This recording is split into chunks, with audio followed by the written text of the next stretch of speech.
Aleluias. Hino de número 442.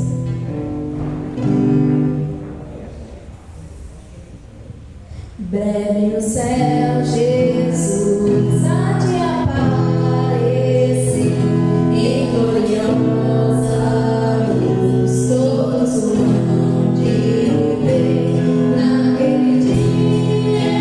Então eu hei de receber em Cristo galardão. Oh, que prazer é viver Jesus,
que se encontra em 1 Pedro, capítulo 5, vou ler só um versículo 10. 1 Pedro 5, versículo 10.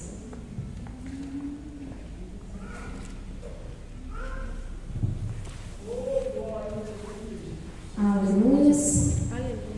Diz assim: Ora, o Deus de toda graça, que em Cristo vos chamou à sua eterna glória, depois de ter desfeito sofrido por um pouco, Ele mesmo vos há de aperfeiçoar, firmar, fortificar e fundamentar. A Ele seja o domínio pelos séculos dos séculos. Amém. Amém? Que essa palavra venha fazer parte do nosso dia a dia, porque Ele é quem vai nos fortificar, nos firmar, nos aperfeiçoar e nos fundamentar. Não importa a tribulação que a gente esteja passando, não importa os ajustes que nós estamos fazendo no nosso casamento, mas se Cristo é o centro, é Ele quem nos vai ajudar a firmar e fortificar o nosso lar, amém? Vamos fechar os nossos olhos e orar por nossa casa, por nossa família e pelo nosso casamento nesta noite, amém? Senhor Deus, muito obrigada, meu Pai, por mais um dia de vida em Tua santa presença. Muito obrigada, meu Pai, porque o Senhor reservou este momento para falar e ministrar os nossos corações nessa noite. Pai, toma, Senhor,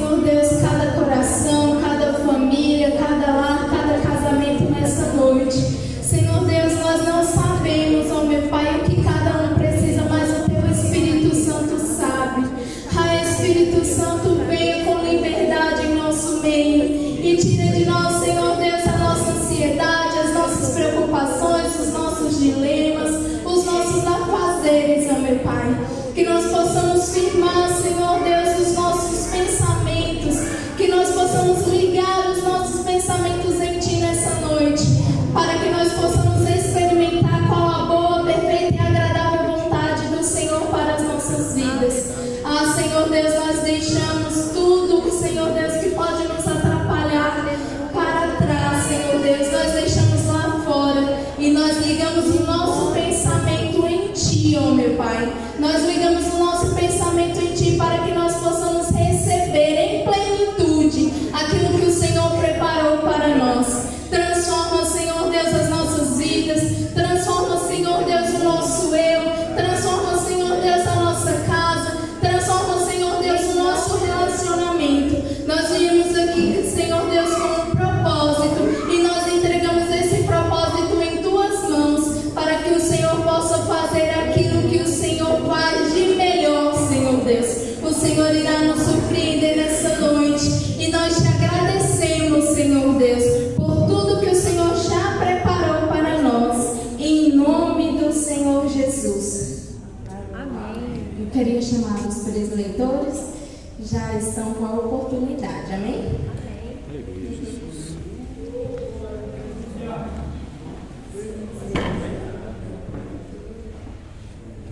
Amém.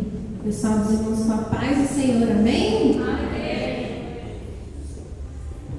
Cumprimento, amada igreja, com a santa e gloriosa paz do Senhor Jesus. Amém. Glória a Deus. Sou o irmão Jessé. É um prazer muito grande poder estar aqui ao lado da minha esposa, a irmã Cassiane. Nós trabalhamos com casais já fazem quase 10 anos e com famílias há quase 4 anos indo para 5 anos. E é uma boa oportunidade, a gente sempre está falando acerca de casais, de família, de casamento, e isso aqui é uma noite realmente que o Senhor tem determinado para abençoar as nossas famílias e os nossos casamentos nessa noite. Estamos muito felizes, somos casados há 18 anos. Quando eu olhei para ela, quase que eu esqueci aqui, mas acertei. 18 anos de casado, temos 2 filhos, o Davi com 13 anos, o Miguel com 11 anos, que estão em casa. Hoje eles não podem ouvir a bênção que Deus tem reservado para cada um de nós nessa noite. O irmão Tassano vai começar a ministrar, o irmão Jessé vai concluir a ministração. Amém. O texto que nos foi direcionado está em Cantares de Salomão, versículo 1 e 2. Podem ficar sentados, eu vou ler aqui. Diz assim: Cântico dos Cânticos, que é de Salomão. Beije-me ele com os beijos da sua boca, porque é melhor o seu amor do que o vinho. Quando nos foi chamado, a proposta era de virmos falar sobre 2 áreas do casamento, né? E a comunicação e a sexualidade.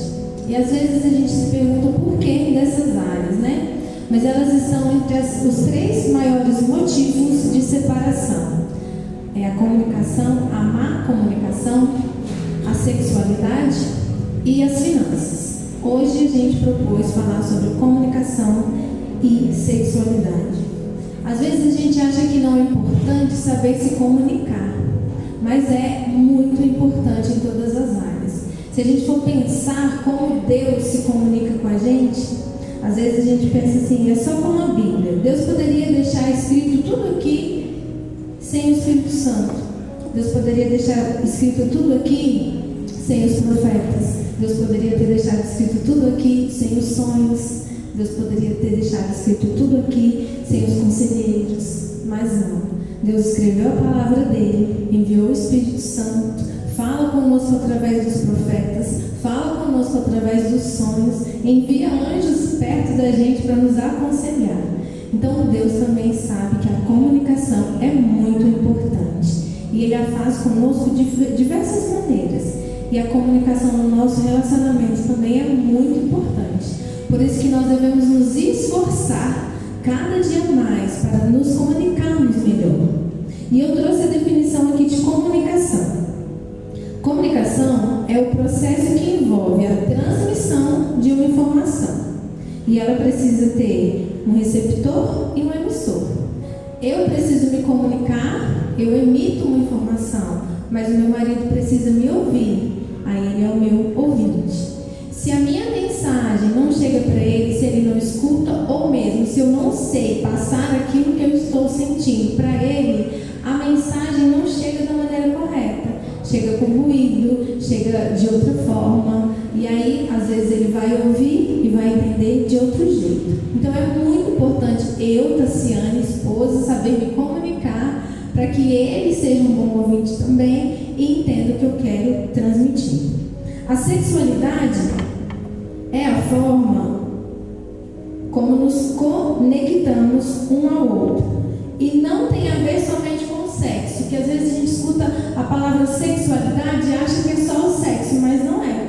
A sexualidade é uma forma como eu me conecto intimamente com o meu marido. Então influi em outras áreas da nossa vida, que é o que a gente vai querer trazer aqui um pouco de conhecimento para vocês.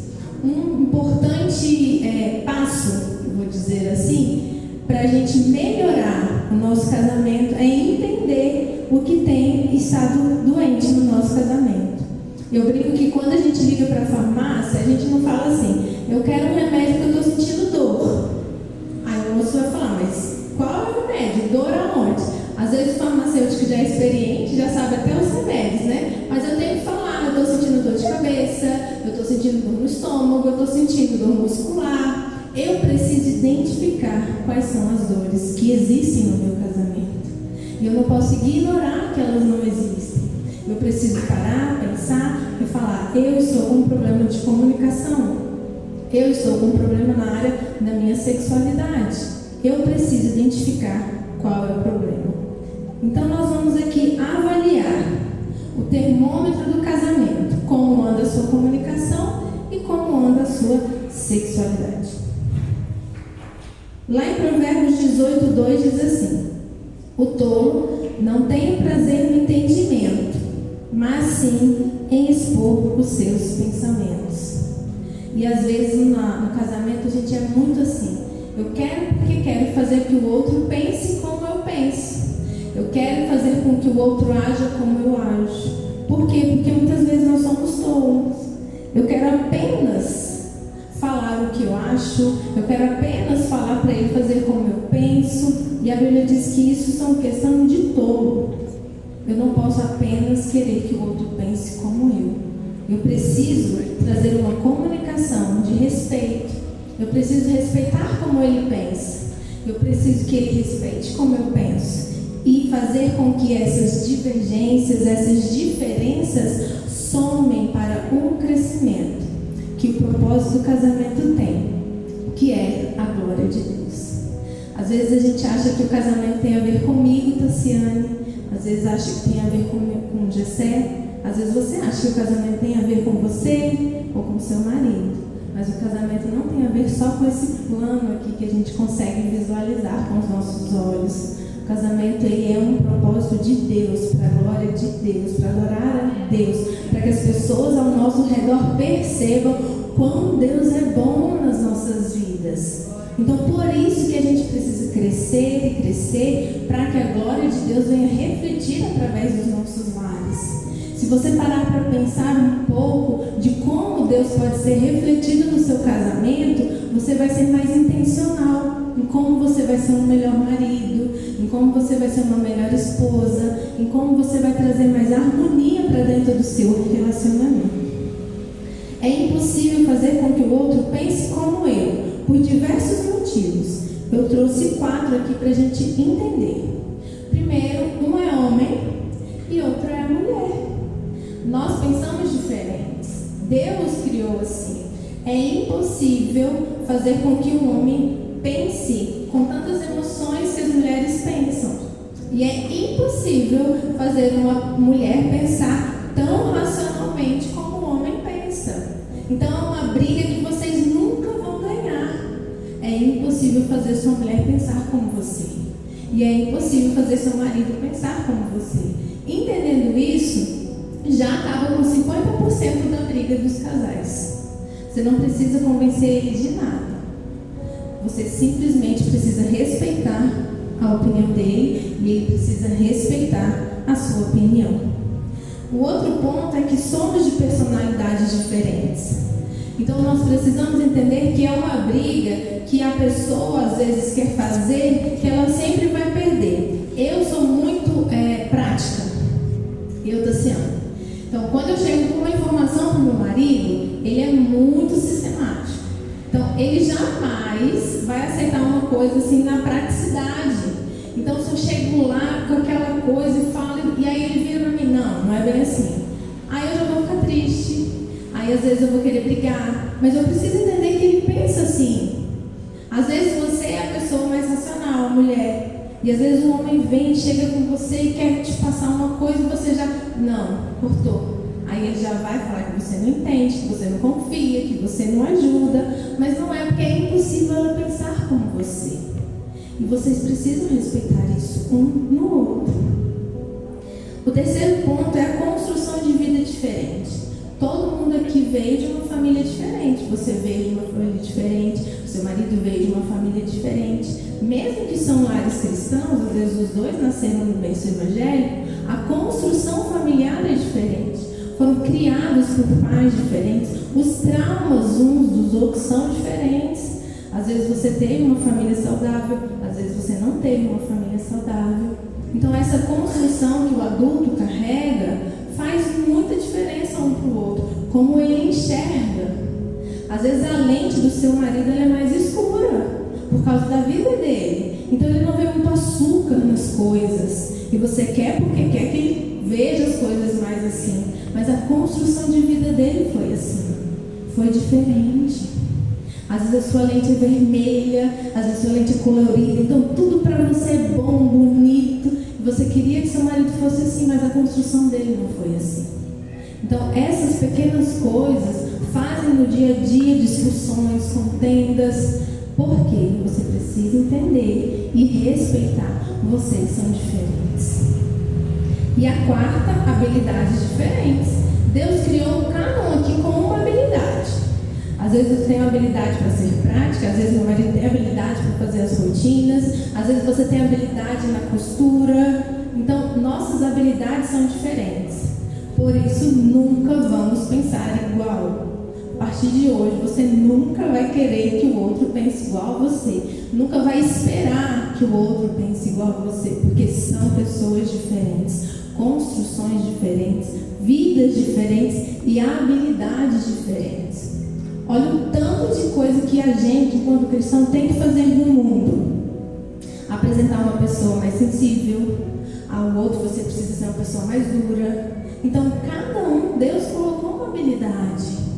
Às vezes você está querendo que seu marido fosse um pouco mais, vamos dizer assim, suave, um pouco mais sutil. Mas Deus colocou, às vezes, uma forma de falar que vai alcançar alguém.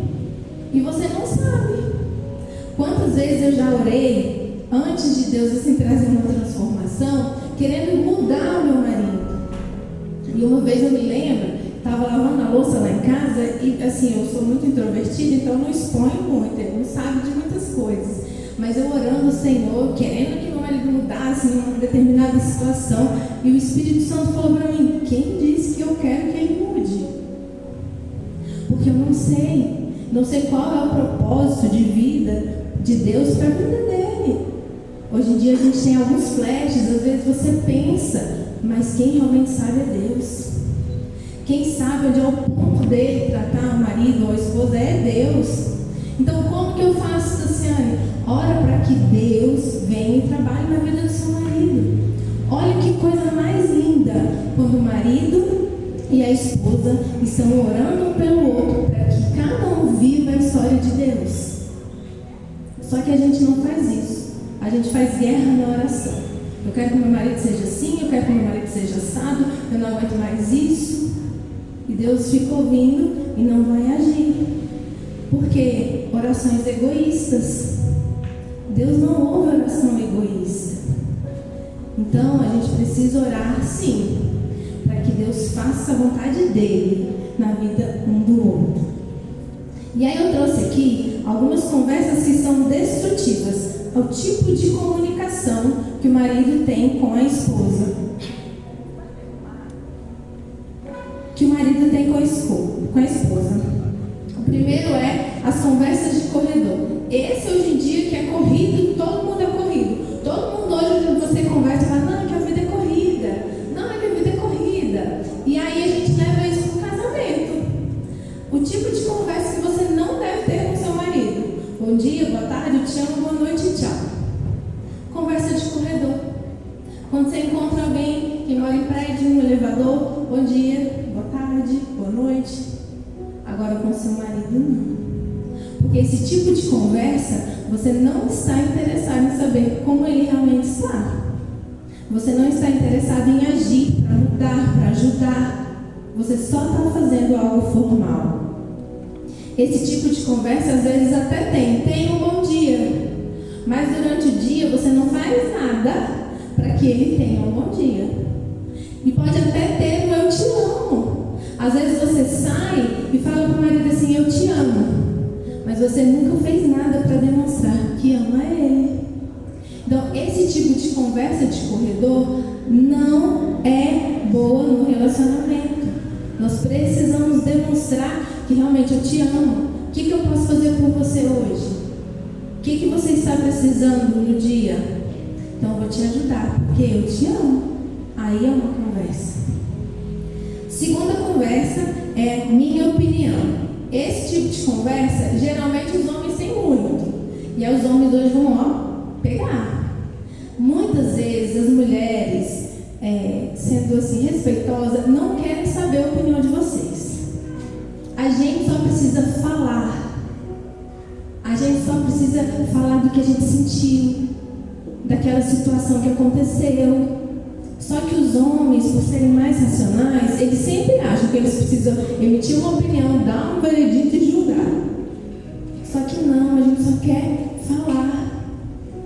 Todas as vezes que as mulheres chegam para vocês para conversarem do seu dia, escutem mais. Eu sei que para vocês vai ser um exercício mais difícil, mas é por isso que a gente está aqui, para aprender. É só ouvir. Pode dar um sorriso, pode concordar. Se você entender, pode falar. Mas não é a sua opinião em si. A não ser que ela chegue e fale assim, você pode me dar uma opinião sobre esse assunto? Se for só coisa do dia, ela só quer falar. Como foi o dia dela, o que aconteceu. Porque senão a gente se sente julgada. Porque às vezes você chega e vai comentar algo que aconteceu com um colega de trabalho, aí o marido vem e fala, mas você fez isso, né? Você lembra que eu te avisei aquele dia que não podia fazer? Aí pronto. Aí a gente fala, oxe, o que eu fui falar? Várias vezes acontece. Porque os homens têm esse ímpeto já de querer resolver as coisas. Mas a gente precisa aprender que no relacionamento, nem sempre a sua opinião é o que nós estamos esperando. E aí, Tassiane? O que acontece então? Como que eu consigo me comunicar melhor? Eu vou trazer duas palavrinhas que são muito parecidas, que é o conflito e o confronto. Durante muitos anos da minha vida eu fugi dos dois, porque eu venho de uma família que tinha muita violência em casa, de brigas e tudo. Então, na minha cabeça, na minha construção de vida, eu pensava assim, eu não posso entrar em nenhum tipo de confronto. Eu não posso entrar em nenhum tipo de conflito. Então eu guardava muito os meus sentimentos. Eu não falava o que eu sentia, o que eu pensava. E eu lembro que eu falava bem assim, pode deixar que eu consigo com Deus. Pode deixar que eu resolvo com Deus. Mas é mentira. Eu preciso falar. Mas eu preciso saber falar. Então quando a gente usa o confronto, eu estou combatendo, confrontando pessoas. Sou eu aqui querendo brigar com meu marido. Isso é o confronto. Isso só gera guerra. E o confronto ele vem através de um sentimento de superioridade. Todas as guerras começaram assim. Eu sou mais forte que aquela nação. Hitler começou assim. E eu ouvi essa frase no documentário que a gente estava vendo. Hitler se sentia superior. Todas as vezes que eu me movo no meu sentimento de superioridade, você pode estar certa. Você vai gerar uma guerra. Porque você acha que é superior. Porque você acha que tem a razão. Porque você acha que está certo. Mesmo estando certo. O seu sentimento é de querer ser superior. E não instruir. E não ajudar. E não curar. E não salvar.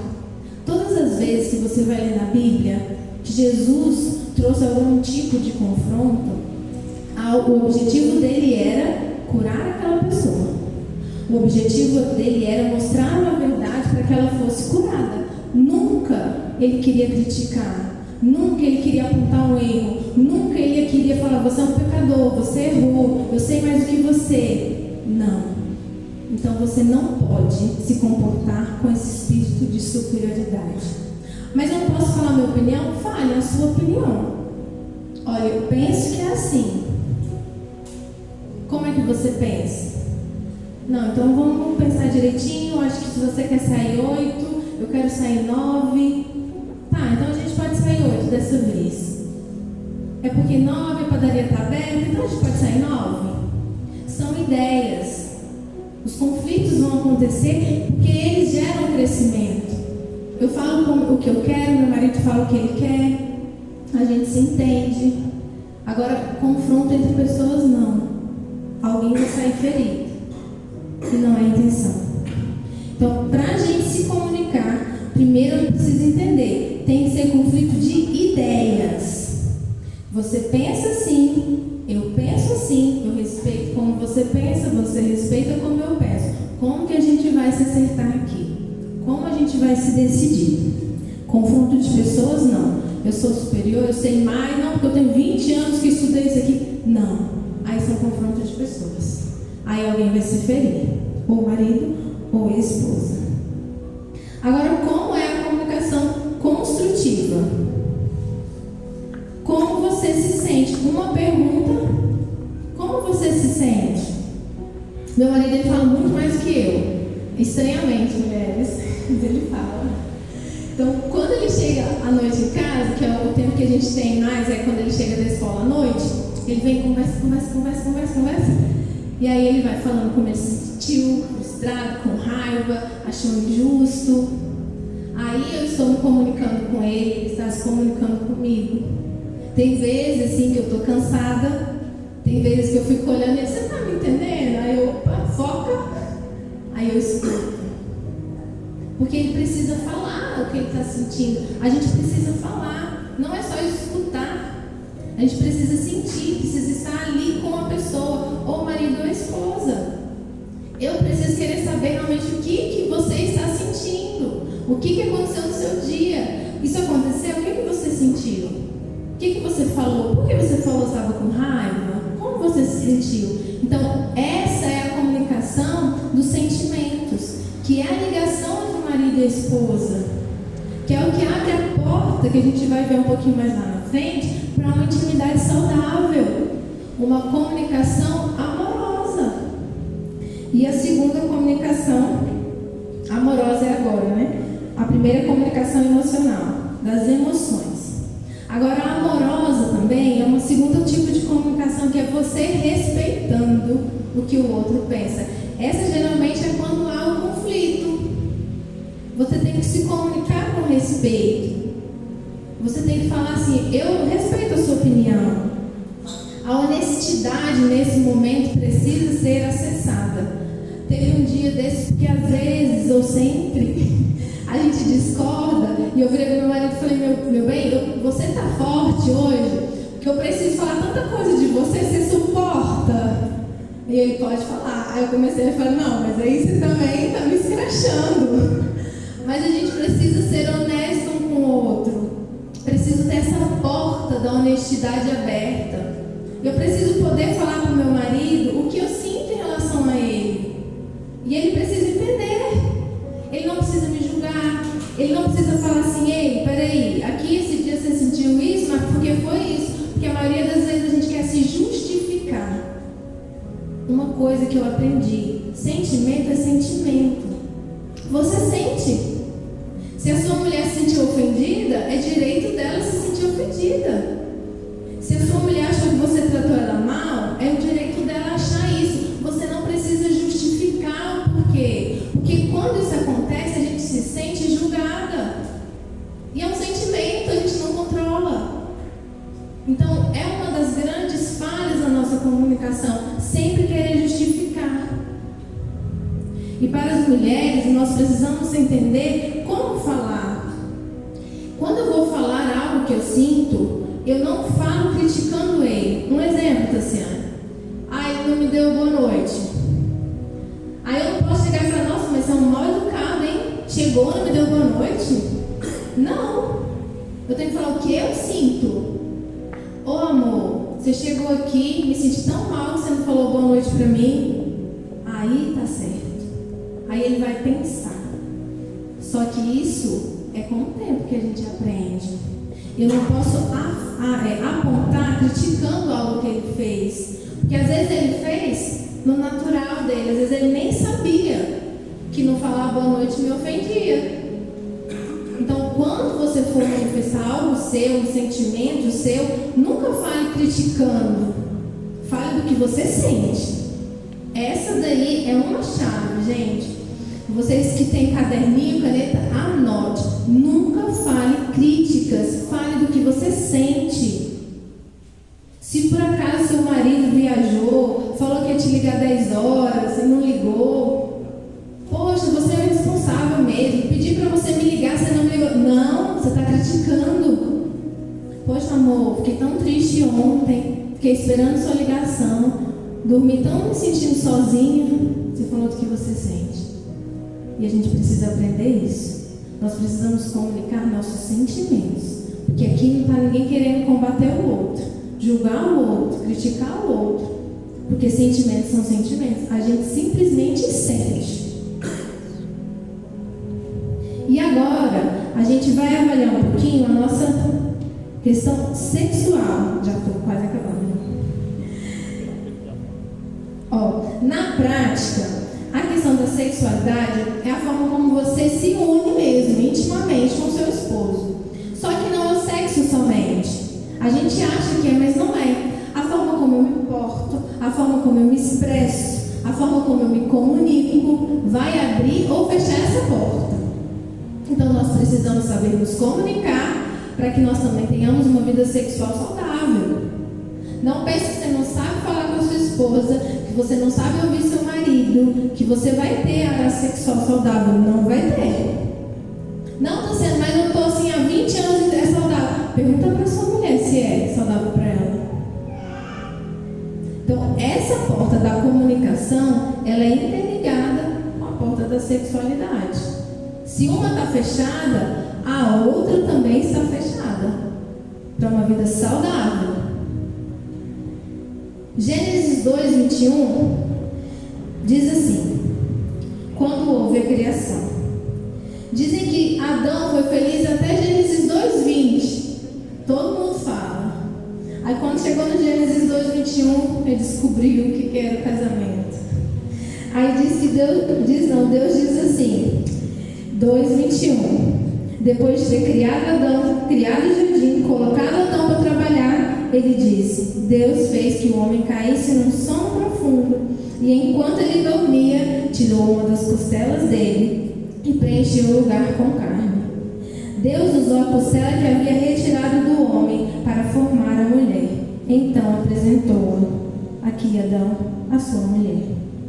E Deus é tão sábio que, se você for parar para pensar, a costela é o lugar onde protege os órgãos vitais do ser humano. E é a mulher essa pessoa. Nós protegemos o nosso lar, a harmonia, o espírito que está na nossa casa. Nós, mulheres, quando queremos proteger, nós agimos assim, com sabedoria. E aí Gênesis 2:24 diz: portanto, já que eu criei todas essas coisas, fiz o homem, fiz o jardim, fiz a mulher para o homem, agora o homem vai deixar seu pai e a sua mãe e vai se unir à sua esposa, e os dois tornarão uma só carne. Aqui é o único evento onde 1 mais 1 não é igual a 2. Aqui 1 mais 1 torna 1. Por isso que a Bíblia diz que como eu posso ofender meu marido se ele é parte de mim?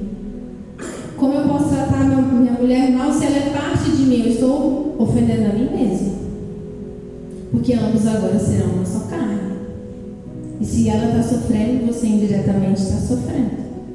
Se ele está sofrendo, você também está sofrendo. Você pode não perceber, mas um dia vai chegar as dores.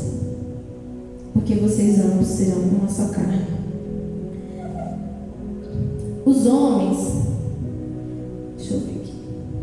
Os homens ele têm uma forma de ver a área sexual diferente. E até nisso nós mulheres precisamos entender. Não brigue com isso. É algo natural.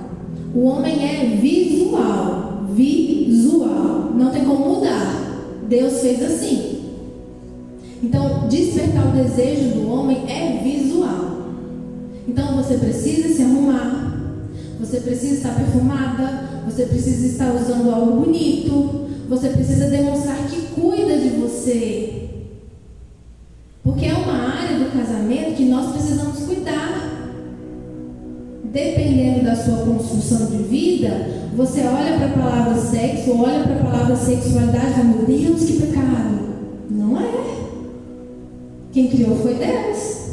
E se Ele criou, é porque Ele sabe que é bom. E se Ele criou, Ele sabe que isso vai glorificar também o nome dEle.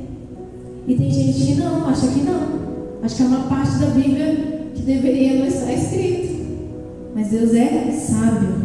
Ele sabe todas as áreas que Ele fez do ser humano. Sabia como deveria suprir cada área. E essa área, no casamento, através de uma aliança, ela glorifica o nome de Deus.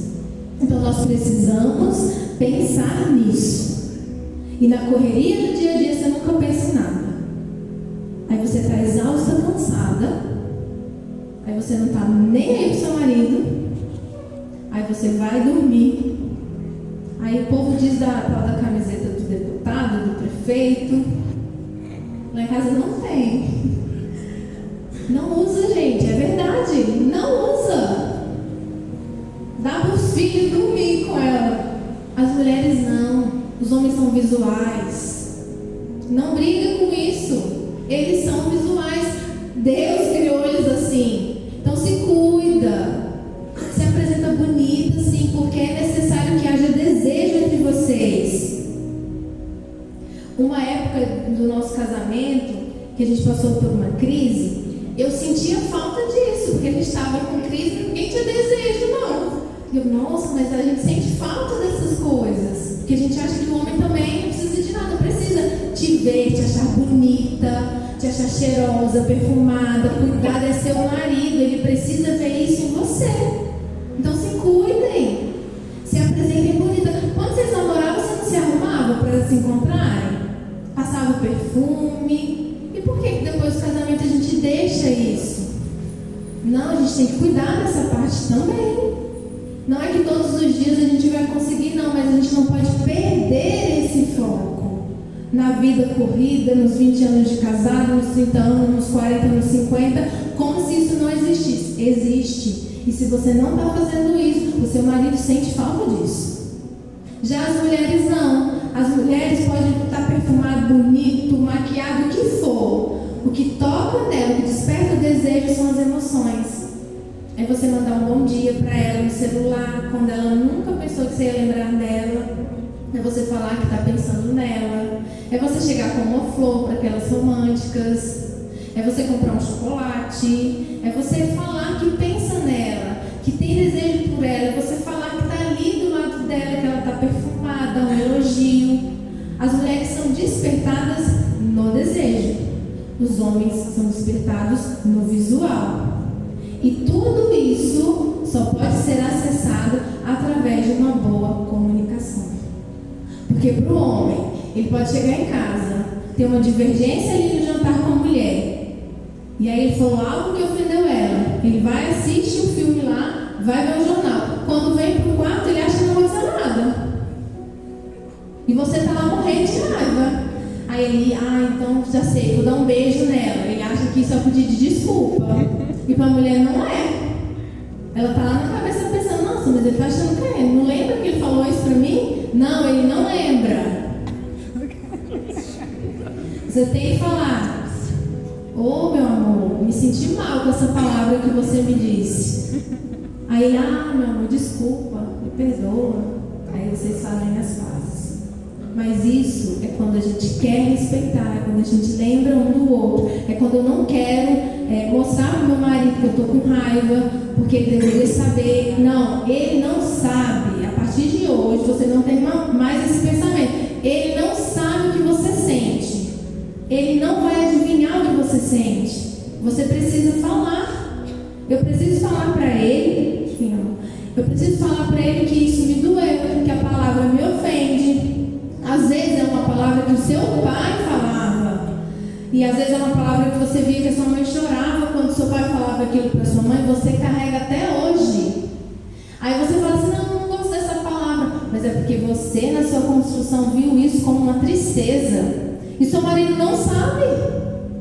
Às vezes até uma palavra bonita que você não gosta e ele não sabe. Você, nossa, por que você me chama assim? É feio me chamar assim. Ele não vai saber. Eu lembro que tem que falar, quando você altera a sua voz, ativa em mim algo da minha criança, que eu via muitos gritos. Tenta falar um pouco mais baixo. Pronto, agora ele sabe. Ele não vai adivinhar. Então nós precisamos entender que essa área do casamento, ela é importante, porque os dois se tornarão uma só carne, sentimental, espiritual e sexualmente. E isso não é uma opção, é um mandamento.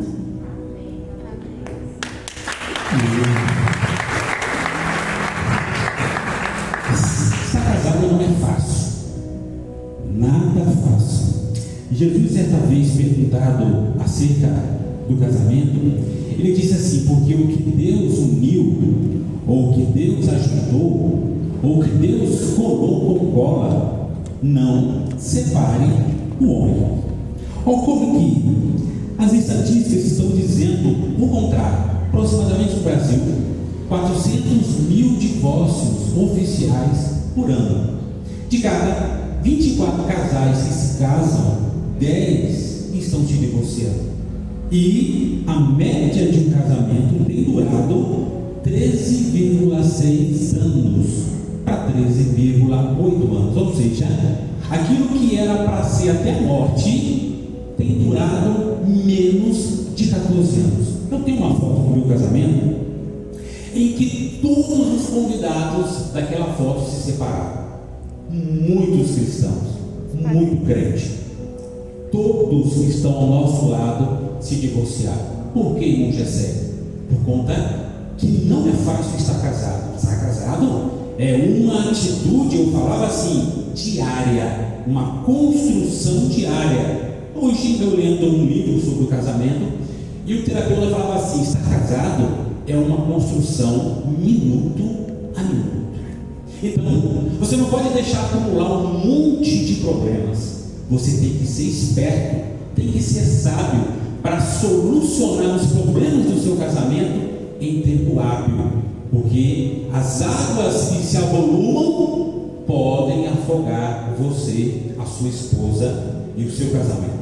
O que nós temos que fazer? Comunicar a nossa necessidade. Essa é uma palavra importante. Por exemplo, cadê meu celular? Está aqui.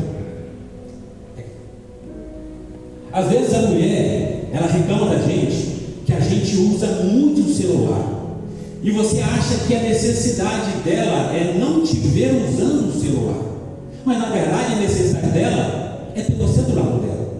A necessidade dela é ter você olhando para ela, é ter você conversando com ela, ter conexão amorosa, intimidade, ter conexão emocional com a sua esposa.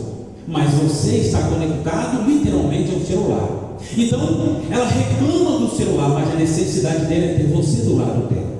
Então, dentro do casamento, você tem que perguntar ao seu cônjuge, é uma pergunta difícil: qual é a sua necessidade em relação ao homem? Você pode perguntar, e ela tem que ser sincera para falar. Olha, ela pode abrir um BO, um boletim de ocorrência, porque se vocês não se comunicam, ela tem um checklist gigantesco de coisas para falar. Então vocês precisam urgentemente se sentarem, e os terapeutas vão dizer que o prazo é mais ou menos de 1h30 por semana de conversa. Então vocês precisam sentar e conversar semanalmente pelo menos 1h30. E aí, não pode perguntar como está o seu serviço, como foi durante o dia. É perguntar como vai você, como que você está essa semana. Os meninos aprontaram dentro de casa, como ficou o seu coração? Quando eu saí e não te dei bom dia, boa tarde, boa noite, quando eu te dei um beijo na testa ao sair para trabalhar, como você ficou? Então você tem que ser um amante esperto, e a mulher também, de saber cozinhar o galo, ir pelas beiradas até você chegar na emocional, no lado emocional do cônjuge e perguntar: como está você? Como anda o nosso casamento? Como eu posso melhorar o meu relacionamento? Porque senão vai naufragar em divórcio. Olha só, então a estatística vai dizer acerca do checklist de divórcio. Primeiro caso, ou primeiro fato que leva ao divórcio, junto com o segundo, todos juntos: desajuste sexual, desajuste na intimidade.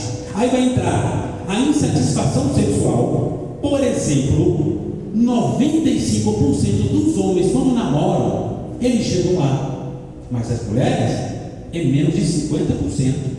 Então, a mulher sabe disso. Isso é um desajuste na área da intimidade. Outra coisa, pornografia.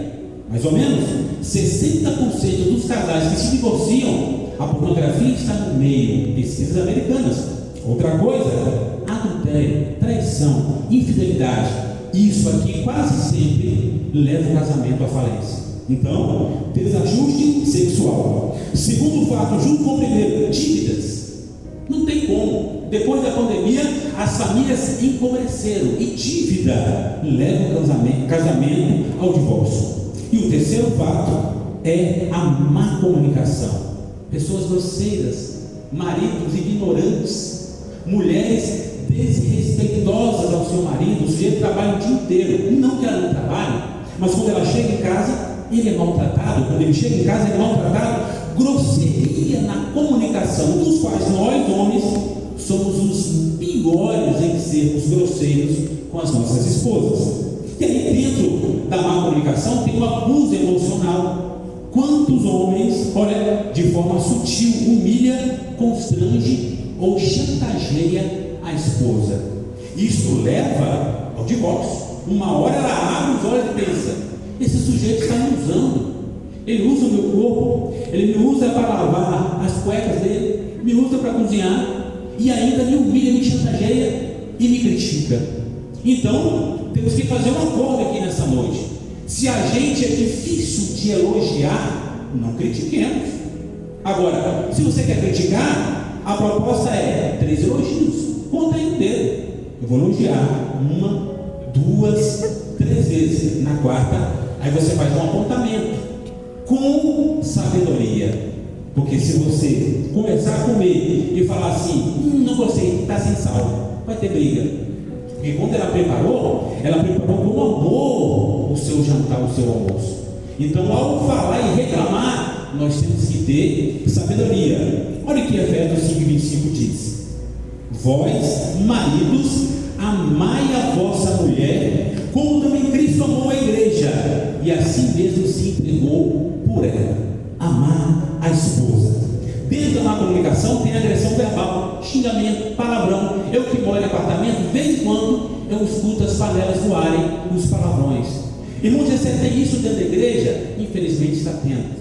Dentro dos casamentos, pessoas que estão indo contra a palavra de Deus, pessoas que estão massacrando as suas esposas e esposas desrespeitando os seus maridos dentro de casa por qualquer coisa. Isto gera divórcio.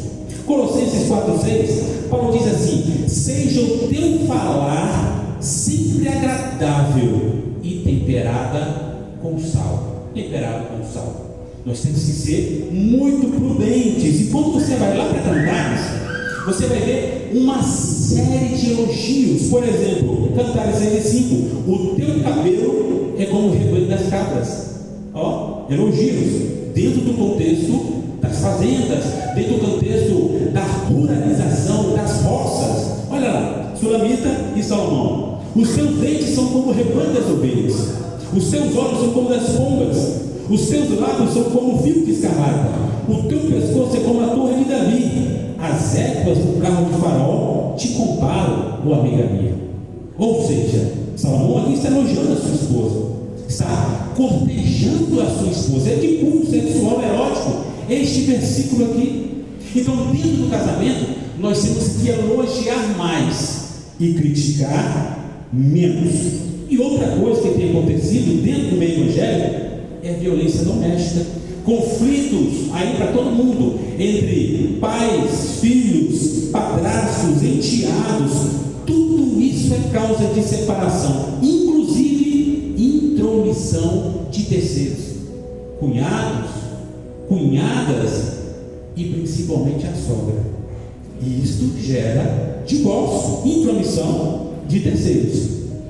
Dizem que Adão e Eva eram felizes porque não tiveram sogra, mas na verdade não precisa ser assim. A gente tem que saber delimitar os nossos espaços, porque se você abrir o seu casamento para qualquer um vai se sentir no direito de meter os bedelhos dentro do seu casamento. Então você tem que preservar a sua intimidade, você tem que preservar o seu casamento e saber levar os seus problemas para o joelho e orar.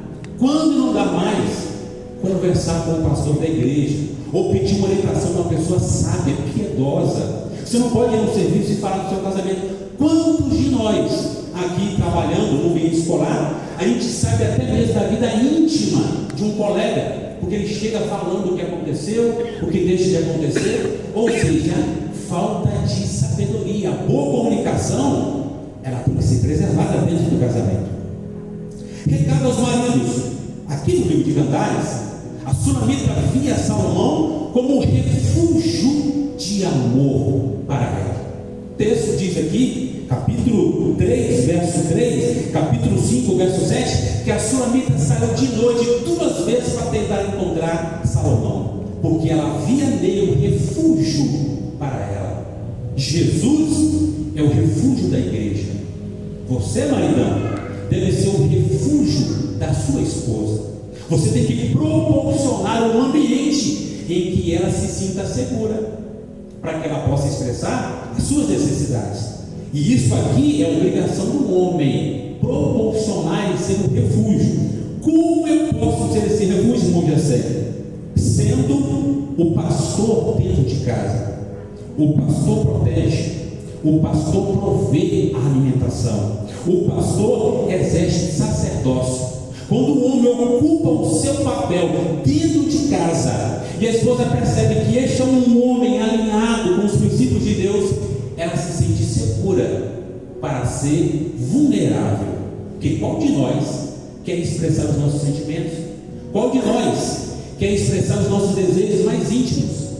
Podemos ser ridicularizados, podemos ser passados para trás. Ele gosta disso? Não vou dar.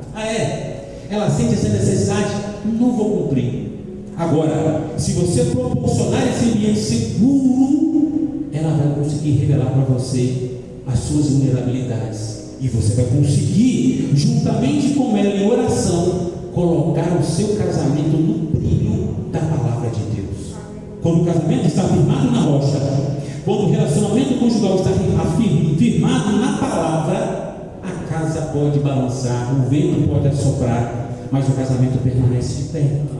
A gente fica desempregado e a esposa sai para trabalhar. A esposa está desempregada e o marido está suprindo ela, porque vocês estão entendendo que o casamento é até que a morte os separe.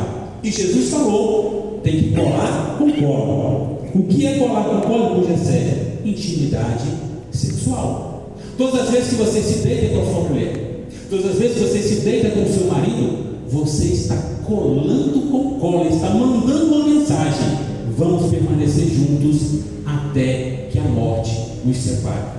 Eu posso até dar aqui um dado estatístico: é 50 anos pelo menos, de acordo com os anos que nós casamos e os anos que nós estamos morrendo. Um casamento tem que durar pelo menos 50 anos. Então é melhor você começar a consertar as coisas que estão erradas. Imagina, o marido é pão duro. Imagina um marido ou uma mulher rixosa, reclama demais, 50 anos ouvindo isso. Então você tem que começar a trabalhar. Nós precisamos começar a trabalhar as bases do nosso casamento através de uma boa comunicação que vai proporcionar uma boa intimidade para nós. Uma esposa bem cuidada tem fé e confiança e conexão com o seu marido. Quando eu falo de conexão, estou falando de comunicação, que é a forma mais abrangente de se comunicar, ou melhor, de se conectar ao esposo, é através da boa comunicação. mas a maior conexão de um casal é através da intimidade sexual. E quantos casais não estão mais namorando? Quantos casais estão um desprezando o outro, matando a unha? Não faça isso. Você está destruindo o seu casamento. Você está colocando o maridão aí na porta da pornografia. A decisão dele abrir é mau caratismo dele, é pecado que ele está cometendo. Mas às vezes as esposas estão proporcionando um momento em que o marido vai cair nesse tipo de pecado. E depois que ele vê lá as coisas lá, o casamento vira uma bagunça. O casamento vira uma bagunça. Olha só, a igreja precisa falar sobre o casamento. Porque a Bíblia começa com o casamento, Adão e Eva, e a Bíblia termina com o casamento entre Cristo e a sua igreja. E Jesus iniciou o seu ministério em um casamento, realizando um milagre. Então o casamento é muito importante, mas a igreja tirou de dentro daqui da igreja, nós tiramos a cama. A cama fala de intimidade, a cama fala de sexualidade. Então hoje eu percebo que muitas mulheres se reúnem aí e fazem um curso muito interessante, que é a questão da mesa. Então fala acerca da mesa, os cursos, né? Qual é o nome do curso aí da mesa? Experiência do lado da mesa. E por que não falemos acerca da experiência da cama? Porque nós tiramos a cama aqui dentro da igreja, e a serpente, ela deitou na cama, e aí o sexo virou de ponta cabeça. E aí a gente fala bem assim: meninos, não transem até casar. E fala para os casados transem até morrer. Os meninos estão transando quando jovem, e os casais não estão namorando. Porque nós precisamos então restabelecer essa teologia, ou esse ensino acerca da cama, em que você pode expressar a sua sexualidade de maneira bíblica, de maneira responsável e de maneira prazerosa.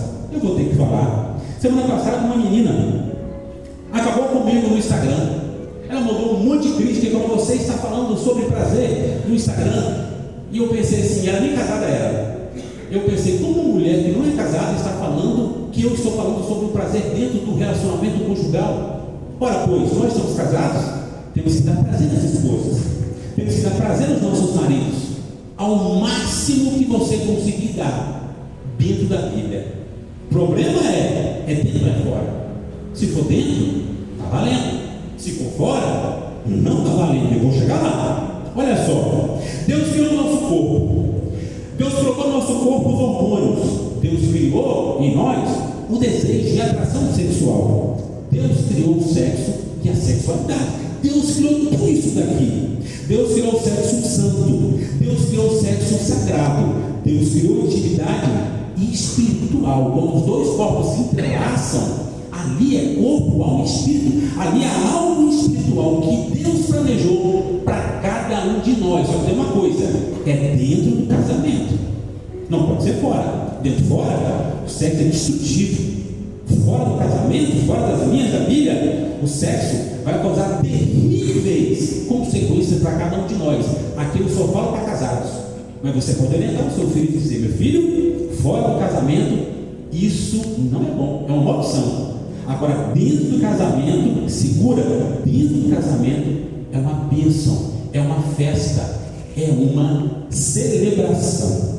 Eclesiastes 9:9 diz assim: goza a vida com a mulher que amas todos os dias da sua vida.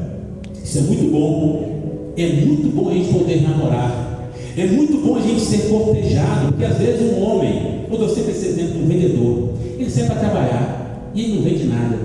Ele bate de porta em porta, ou ele vende carro e não vende nada, ou ele vende eletrodoméstico e não vende nada. Ele vem para casa humilhado. Aquele dia foi difícil para ele, mas quando ele chega em casa e a mulher corteja o maridão, e a mulher vê e fala: hoje foi terrível, vamos namorar, amanhã vai ser um novo dia. E dentro da intimidade, dentro do quarto, esse homem então é um leão. Dentro do quarto, ele é um leão. Então agora a mulher está satisfazendo ele está satisfazendo a esposa, e agora ele está revigorando para amanhã sair para trabalhar. para vencer, para trazer a comida para o lar, para abençoar os seus filhos. Então o sexo ele é revigorante. Só que não adianta eu vir para minha casa, eu maltratar a minha esposa e eu quiser namorar e falar para mim assim: olha, não defraudeis uns aos outros, senão por consentimento mútuo. Está na Bíblia, irmã. Isso não vale. Porque você vai acabar com o seu casamento quando você coloca os versículos bíblicos.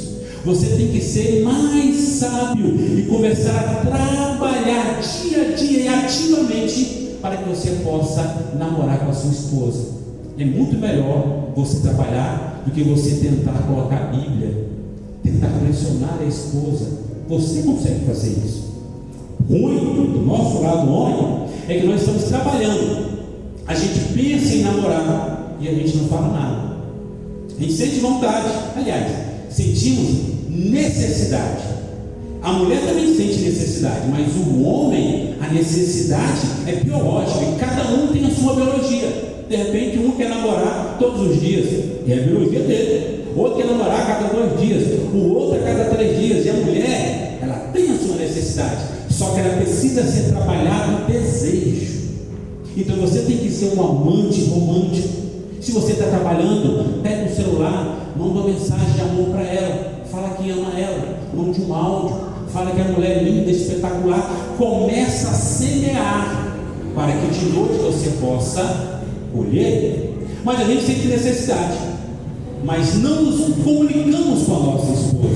Aí quando chega de noite, a gente quer namorar, e aí dá problema, porque a mulher namora uma vez, namora 2, namora 3, e se a gente não preparar essa intimidade, ela se sente ruim, ela se sente como se nós estivéssemos usando ela. Então nós temos que ter essa habilidade, e nós homens só pensamos na intimidade dentro do quarto, e nós temos que pensar na intimidade fora do quarto, desde manhã, quando vai para trabalhar. Fala: bom dia, meu bem, você está bonita, tem um ótimo dia. Então você já começa a preparar a sua noite de amor romântica de manhã quando sai para trabalhar. Você precisa ser um amante sábio e experiente, porque senão não vai funcionar. Já estou terminando. Eu quero responder aqui algumas perguntas. Imagina se eu estou recebendo uma pergunta aqui no WhatsApp: irmão Jessé, meu marido é rápido, igual a um piloto de Fórmula 1. Que dica você daria para ele? Se ele é rápido, igual um piloto de Fórmula 1, eu falaria assim para ele: pisa no freio. Tem que pisar no freio, porque se você só acelerar, vai bater, vai dar um acidente. Então, dizem que cena, ele falou assim: me dê os melhores motores, eu quero competir, quero ganhar. E os veganos falaram assim: você não tem condição de ter os melhores motores, nós somos uma empresa muito fraca. E ele falou assim: então me dê os melhores freios, porque eu vou frear em cima da curva e vou ultrapassar a curva. Então, se você é rápido, você precisa saber frear. Se você acelerar, não vai conseguir. E a média para o homem chegar lá é 8 minutos, e a média para a mulher chegar lá é de 12 a 14 minutos. A conta não fecha. Ou seja, você precisa frear de vez em quando, você precisa respirar de vez em quando, porque senão, se você sair junto com a esposa nessa corrida, você vai morrer no meio do caminho. Então você tem que saber frear. Outra pergunta: como eu posso ter uma boa noite romântica? Eu já falei que você tem que fazer uma preparação ao longo do dia, com uma boa comunicação, com uma convivência respeitosa com a esposa, e a esposa com uma convivência respeitosa com os maridos. Nós precisamos saber tratar o outro com dignidade, precisamos tratar o outro com elogios. Ora pois, quem não gosta de ser elogiado? Quem não gosta de ser valorizado, de receber um brinde, um presente, um chocolate, uma balinha que seja? Então nós precisamos incrementar dentro da nossa rotina algumas surpresas. Então, promova uma surpresa. Mande um chocolate da Cacau Show, mande um bombom, mande alguma coisa para a esposa. Prepare uma surpresa. De repente ela está atarefada, está fazendo um almoço. Opa, hoje não, vamos almoçar na rua, vamos jantar na rua. Aqui deve ter algum espetinho bom, alguma lanchonete boa. Dê uma saída com a esposa, prepare um ambiente romântico. Só vocês dois, eu tenho certeza que você vai colher, e muito. Porque muitas esposas, irmão Jessé, fogem da intimidade. Ora, elas fogem da intimidade porque tem algum problema ali que ela não está gostando, mas ela não sente a confiança necessária para revelar para cada um de nós. Porque assim, eu costumo falar bem assim, a intimidade para o homem, até quando é ruim, ela é boa. Agora, para a mulher, quando a intimidade é ruim.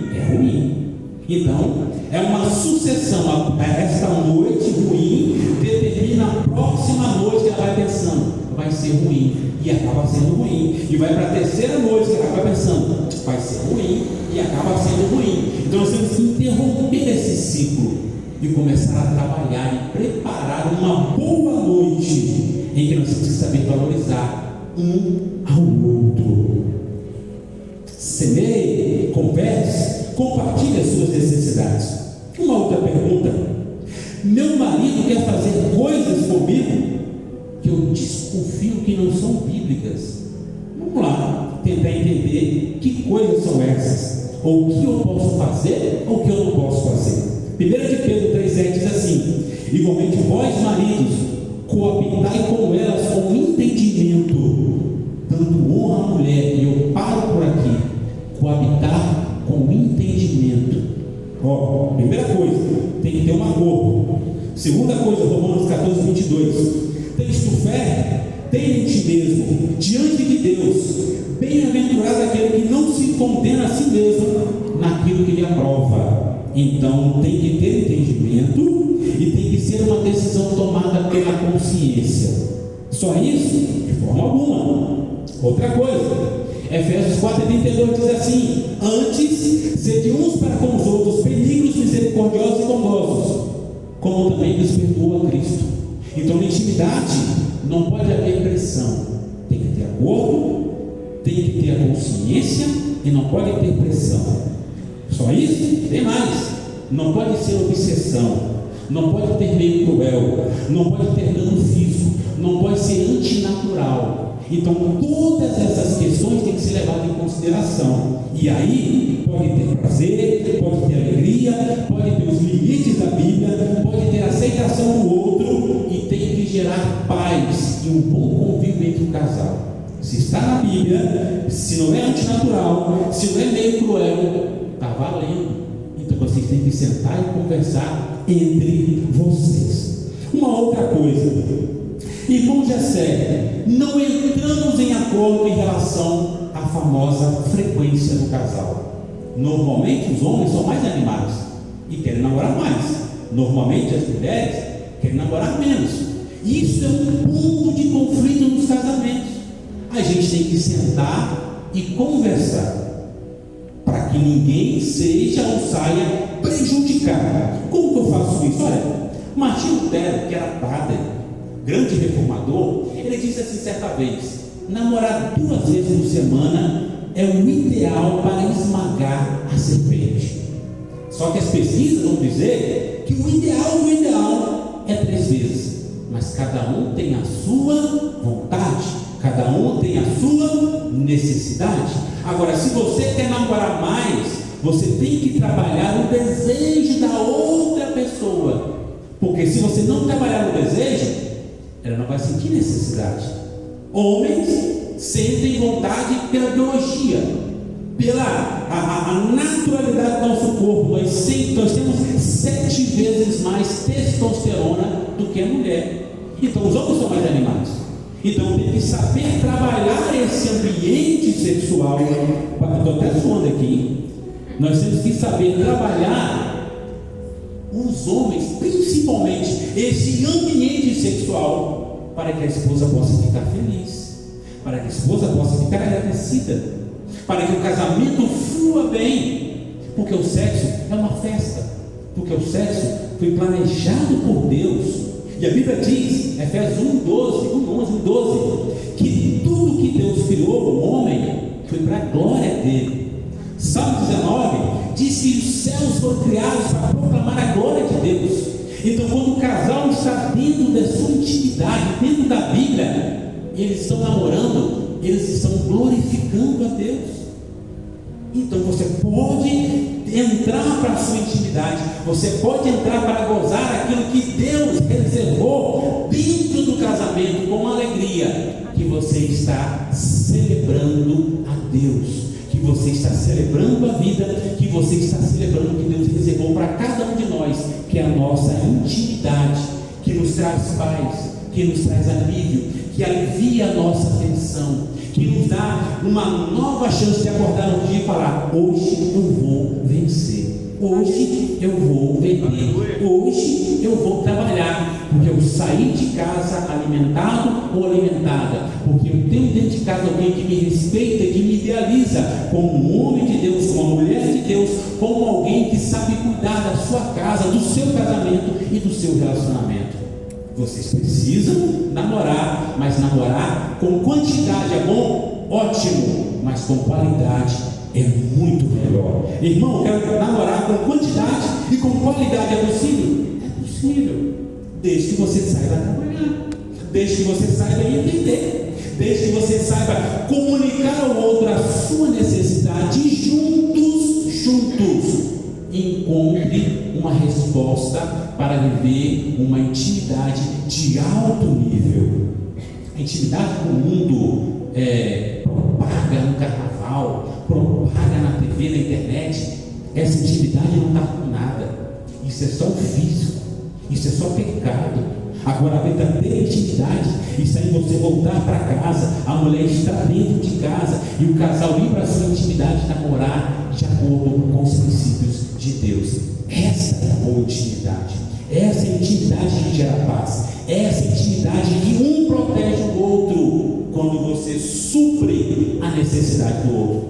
Não precisa eu pegar o versículo bíblico e falar assim: olha, teu corpo, irmã Tassiane, me pertence. Isso está na Bíblia. Ela pode falar assim, ela pode falar assim: irmão Jessé, se o meu corpo te pertence, então o seu corpo me pertence também. Então, se eu quero namorar, ela pode falar assim: mas eu não quero namorar, o seu corpo pertence, pode dormir. Vai criar um impasse. Então, você colocar apenas um versículo bíblico e falar: o teu corpo me pertence, falar: o seu corpo me pertence também, eu quero dormir, não vai resolver. Eu não posso forçar. Então, tem que criar um relacionamento de alto nível para que essas coisas estejam subentendidas, porque ninguém gosta de receber um não. O homem não gosta de receber um não, e a mulher, quando procura um homem, fala: oxe, ele não quer namorar? Que negócio é esse? Até a mulher também não gosta de receber um não. Então essas coisas têm que ser acordadas previamente, através de uma boa comunicação, através de um bom convívio, através de sentar e comunicar com o outro as suas necessidades, um conversar com o outro, um entender. Às vezes o marido está estressado, ele quer namorar mais, e a mulher percebe: fala: o que está acontecendo com o sujeito que está me procurando toda noite? Ele está mais ansioso naqueles dias, ele quer namorar um pouco mais, e de repente está um pouco mais tranquilo, as coisas estão mais encaminhadas na vida dele. Nós também temos os nossos sentimentos, nós também temos a nossa ideologia. Vai lá entender. Nós temos que cumprir a palavra, nós temos que caminhar unidos, de braços e de mãos dadas, até que a morte os separe. Lembrei aqui de Martin Luther, grande teólogo, que disse assim: a mulher não foi tirada da cabeça para disputar com o homem, a mulher não foi tirada dos pés do homem para ser pisada, a mulher não foi tirada do braço do homem para ser esmurrada, a mulher foi tirada da costela. E ele fala assim: e eu acho que é do lado esquerdo do coração, para ser amada e ser protegida. Nessa noite, a palavra é: proteja o seu casamento, proteja a sua intimidade, não dê brecha para a serpente. Aliás, esmague a serpente, namorando muito, mas namorando com qualidade, mas namorando dentro dos limites da Bíblia. A sexualidade nos dá duas palavras nessa noite: limites e obstáculos. Os obstáculos eu tenho que transportar, eu tenho que superar a timidez, a vergonha do corpo, eu tenho que superar os obstáculos. Os limites eu tenho que respeitar. Não posso colocar pressão, não posso obrigar. Limite é para ser respeitado, obstáculo é para ser superado. Supere os obstáculos dentro da família. Use a palavra, use conselheiros fiéis, use mulheres piedosas para pedir explicação. Eu tenho certeza que essa igreja tem pessoas que podem te aconselhar a conversar com o casal pastoral. Então, o problema a gente não pode deixar crescer, avolumar. O problema tem que ser resolvido de forma imediata. Casamento que dá certo não é uma escolha inicial. Escolhi bem, está sendo escolheu o nome Jessé, filho de pastor, criado na igreja. Eu sou muito chato. Então, o casamento não é uma escolha somente inicial, é um trabalhar diário, é um trabalhar minuto a minuto. Sente com alguém que está casado há 50 anos, fala assim: e aí, está fácil? 50 anos? Ela, não, a minha esposa é difícil, o meu marido é difícil, mas eu resolvi trabalhar de forma intencional para que esse casamento dê certo, porque Cristo falou assim, que essa união não pode ser desfeita, ela é até que a morte nos separe. Só para concluir, fiquemos de pé. Aqueles que se separam, segundo os dados estatísticos, vivem menos, vivem mais infelizes e vivem mais pobres. Quem está casado vive mais, quem está casado é mais rico, quem está casado é mais feliz.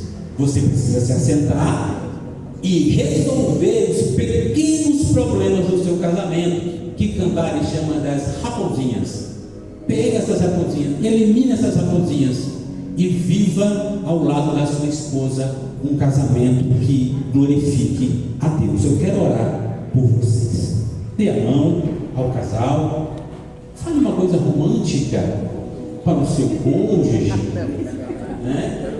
De repente você ainda não abraçou a sua esposa, o seu esposo no dia de hoje. Este é o momento de você poder falar algo aí no pé do ouvido, quem sabe pedir uma desculpa, quem sabe falar assim: vamos esmagar a serpente hoje à noite. Aí cada um decide o que quer falar, mas sabe uma coisa bonita? Abençoa o seu cônjuge. Vamos orar. Senhor meu Deus, eterno Pai, Deus de amor, Deus de misericórdia, a tua palavra foi ministrada nesta noite. Pai, que famílias dessa noite venham ser abençoadas, que casamentos venham ser solidificados na tua palavra, que casais venham aprender a se comunicar, que casais venham aprender, Senhor meu Deus, a intimidade que o Senhor reservou para cada um de nós dentro da tua palavra, de uma forma alegre, de uma forma prazerosa, de uma forma em que nós possamos glorificar a Deus, a Ti, na nossa intimidade. Deus, eu repreendo todo espírito da pornografia, da prostituição, do adultério. Pai querido, venha cobrir a cada casal com o sangue do Senhor Jesus Cristo. Venha repreender, Pai eterno, nos céus e na terra, todo levante do inimigo contra a família Deg aqui do Dovão. Pai, venha estabelecer famílias e casais estruturados na tua palavra. Venha revelar, Senhor meu Deus, os seus propósitos, projetos para cada homem, para que ele possa governar a sua casa, ser o cabeça.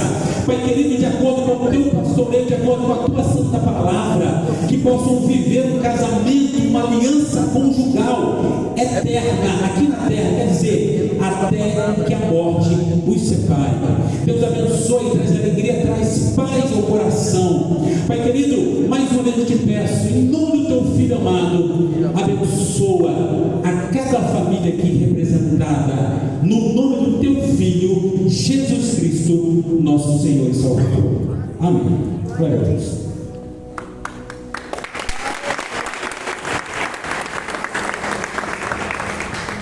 Aleluia, palavra abençoada, amém, irmão? Essa semana eu tinha falado com Sara a respeito dessas raposinhas, né, que tem atacado. E querido, a gente tem trabalhado muito e esses últimos dias, ultimamente, vou ser bem breve, eu coloquei questionamento do Senhor, porque eu tenho 4 anos de casado e não é normal a gente estar à frente. E o Senhor, essa semana, ontem, na verdade, o Senhor trouxe lá a palavra de Levítico. Queria ler com os irmãos aqui, com a palavra que o Senhor colocou no meu coração para esse tempo, para os casais de um modo geral. Levíticos 26, versículo 10. Vocês ainda estarão comendo da colheita armazenada do ano anterior, quando terão que se livrar dela para dar espaço para uma nova colheita. E hoje o que tem acabado com as novas gerações, com a perspectiva de casamento, é justamente as raízes de amargura. Geralmente a filha está feliz ali de ter um noivo que está, celebrando, está trabalhando, está fazendo tudo certinho como a Bíblia fala, e ela vai e lança uma flecha que é de raiz de amargura. Isso é de pouco tempo, isso é daqui a pouco passa, isso daqui a pouco vai para aí. Ou seja, é tanto tempo numa amargura, às vezes um problema não resolvido, que ela prospecta na filha o relacionamento que ela teve. Então, nós estamos aqui no nome de Jesus para seguir um caminho, querido. E essa palavra foi uma bênção para a nossa vida, para mim, passado, de grande valia, Não é fácil, querido. Façam isso em casa. Jeito com a sua esposa e fala assim: eu quero saber, eu quero ver você nu, mas não o corpo, mas o seu coração nu. E aí seja preparado, porque muitas das vezes o baque eu já fiz isso e foi impactante. O mínimo que eu ouvi foi assim: você sacrifica por muita coisa, mas tem muita coisa sendo deixada. Então eu entendo que você sacrifica, você se dá, doa, você chega cansado, mas existem pequenas raposinhas que estão sendo deixadas. E aí eu passei a ver de outra perspectiva e dói. É pesado, mas você não pediu para ver. E a verdade, irmão, é que o bálsamo do Espírito Santo vem trazendo, vem revigorando, e aí é igual poda. Quando você poda, você olha assim: rapaz, mas morreu a planta. Aí daqui a pouco floresce, e cresce, e fica pomposa e bonita. Amém? Então, eu quero agradecer. Peço que os irmãos se coloquem de pé, que está passando para o nosso pastor. Amém? Aleluia, louvado seja o nome do Senhor. Aleluia, vamos louvar o nome do Senhor. Amém?